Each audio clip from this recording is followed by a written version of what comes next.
ज़माने में विक्रमगढ़ नाम का एक राज्य था। उस राज्य के राजा की दो रानियाँ थीं। बड़ी रानी का रूप सामान्य था, लेकिन छोटी रानी काफ़ी सुंदर थी। इस वजह से राजा छोटी रानी को अधिक प्रेम करता था और वह छोटी रानी की हर बात भी माना करता था।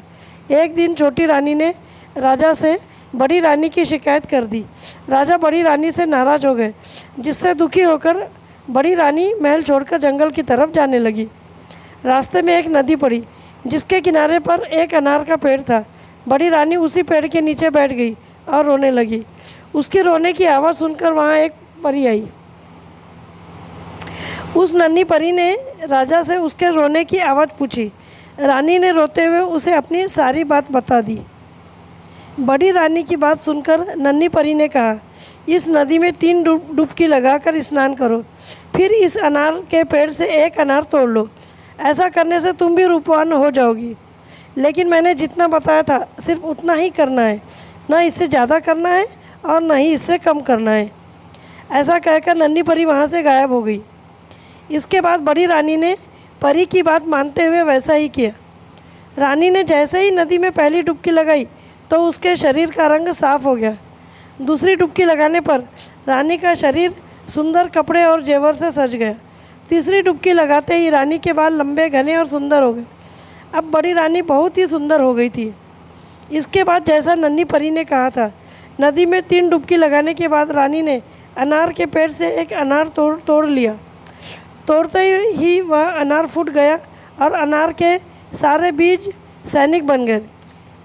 उन सैनिकों ने रानी के लिए एक पालकी तैयार की, जिसमें बड़ी रानी को बैठाकर वो राज्य में वापस लेकर आ गए।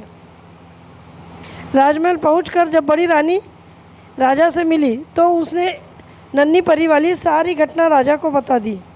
अब राजा को अपनी हरकत पर पछतावा होने लगा और उन्होंने इस बार छोटी रानी को महल से बाहर निकाल दिया। जब बड़ी रानी राजा को नन्ही परी की घटना बता रही थी तो छोटी रानी चुपकर ये सारी बातें सुन रही थी। इसी वजह से महल से बाहर निकलने पर वह सीधे नदी के किनारे गई और उसी अनार के पेड़ के नीचे बैठकर रोने लगी। छोटी रानी के रोने की आवाज़ सुनकर नन्ही परी वहाँ पर प्रकट हो गई और उसने रानी से उसके रोने की वजह पूछी। छोटी रानी ने झूठ बोलते हुए नन्ही परी को बताया कि बड़ी रानी के कहने पर राजा ने उसे महल से बाहर निकाल दिया है।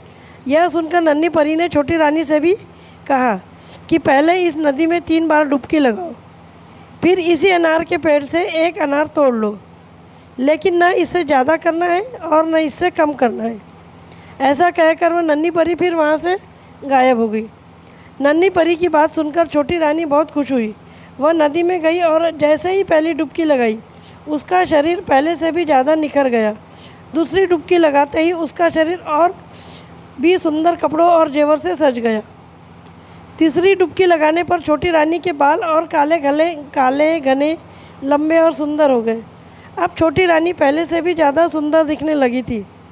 लेकिन छोटी रानी ने सोचा कि वह अगर 3 डुबकी लगाने से इतनी सुंदर हो सकती है तो और डुबकियाँ लगाने पर वह और अधिक सुंदर हो जाएगी। उसने ऐसा सोचकर कई सारी डुबकियाँ लगा ली। ऐसा करने पर छोटी रानी के शरीर के सारे कपड़े फट गए और पुराने हो गए। उसके सारे गहने गायब हो गए। उसके शरीर का रंग भी गहरा यानी कि काला हो गया। शरीर पर दाग और दाने निकल गए। छोटी रानी अब पहले की तरह सुंदर बिल्कुल नहीं लग रही थी। रोते हुए वह नदी से बाहर आई और अनार के पेड़ से एक अनार तोड़ा। अनार तोड़ते ही वह फूट गया। उसमें से एक सांप निकला और रानी को खा गया।